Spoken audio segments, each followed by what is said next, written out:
Douglas Ross.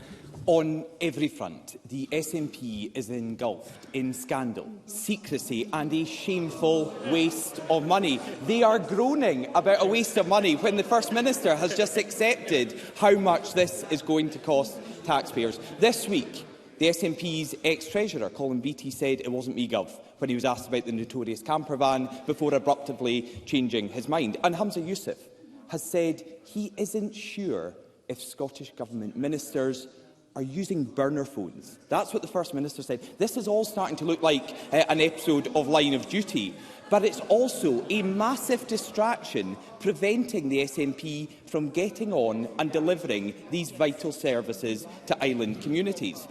And the problem for the First Minister is he has been personally involved in this ferry scandal from the very beginning.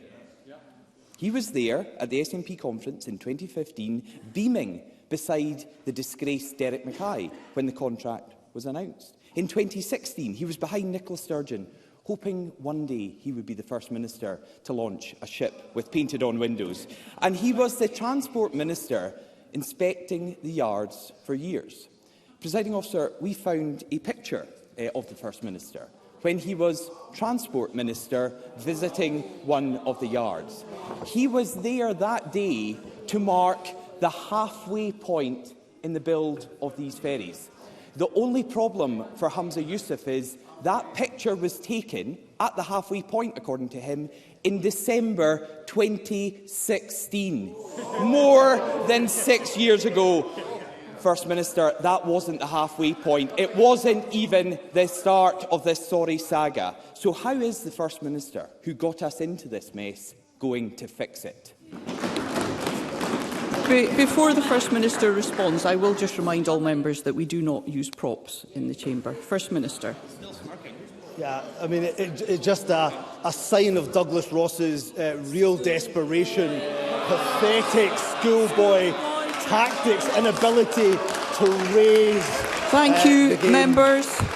An inability, actually, to address what is a really serious issue, because I agree with the opposition when they rightly state the anger of island communities that these ferries have not been completed. So I give an absolute commitment, an absolute guarantee to those island communities that we are focused, and of course Ferguson Marine will receive the resources that are required on the back of that due diligence that is being done in relation to the cost. So there are things that we should apologise for, and we will apologise for as the government. What we won't apologise for is, of course, saving hundreds of jobs in Port Glasgow at Ferguson Marine.